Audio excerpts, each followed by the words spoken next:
गोपीचंद पडळकर जी विशेष बाब म्हणून अर्ध्या मिनिटात तुम्हाला जे बोलायचं आहे ते बोला. शक्य असेल तर बोला, नाही तर खाली बसा. नाही अध्यक्ष महोदय धन्यवाद. अध्यक्ष महोदय, अत्यंत महत्त्वाचा विषय माननीय मुख्यमंत्री महोदयांच्या कानावरती घालायचा आहे.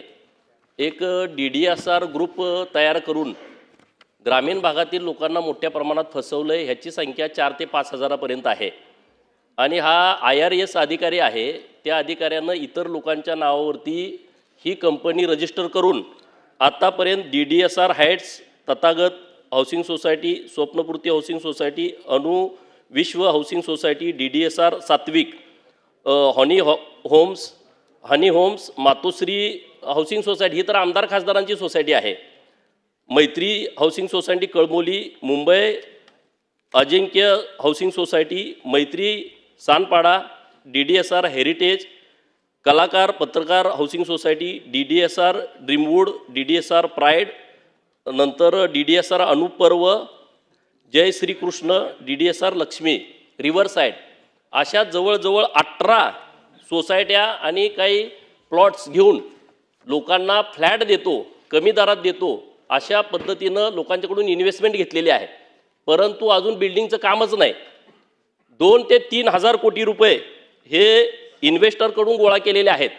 लोकांच्याकडून त्याच्या बुकिंग घेतलेल्या आहेत आणि याच्या संदर्भामध्ये लोकांच्या बऱ्याच माझ्याकडे तक्रारी आल्या. पण हा IRS अधिकारी असल्यामुळं लोक याबाबत घाबरत आहेत आणि म्हणून माननीय मुख्यमंत्री महोदयांच्याकडे माझी विनंती आहे, याच्याबद्दल काहीतरी सूचना सिडकोला पण दिल्या पाहिजेत. त्यांनी GST मोठ्या प्रमाणात बुडवलेली आहे. GSTनं त्यांना नोटीस काढलेली आहे. GST अधिकारी त्यांना मॅनेज आहेत. माननीय महसूल मंत्री महोदयांना मी सकाळीच पत्र दिलेलं आहे. एक त्यांना नोटीस तिथले जे अधिकारी आहेत, तहसीलदार माननीय ठाणेचे दत्तात्रय बेंडे, यांनी काही ब्राचचा त्यांना दंड पण केलेला आहे, पण भरून घेतलेला नाही. हे सगळं प्रकरण हे 2000 कोटीच्या वर जात आहे आणि तो एक जो त्यांना फाईट पैसे करून देतोय जीवनदास KP बाई म्हणून, ह्या लोकांनी 2000 कोटी त्यांना वाईट करून दिलेले आहेत. लोकांची फसवणूक आहे. 2025ला 2026ला फ्लॅट त्यांना ताब्यात देतो म्हटले होते, एकालाही फ्लॅट ताब्यात दिलेला नाही.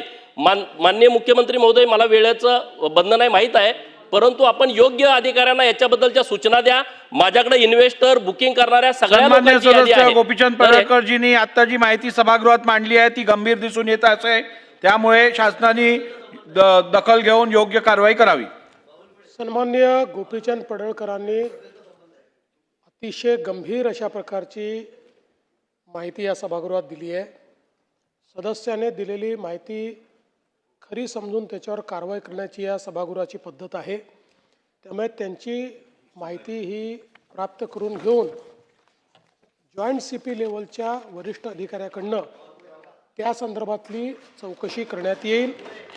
वेगवेगळ्या फोरमकडे त्यांनी जे सांगितलं, GST असेल किंवा इतर गोष्टी असतील, त्याचीही योग्य चौकशी करण्यात येईल.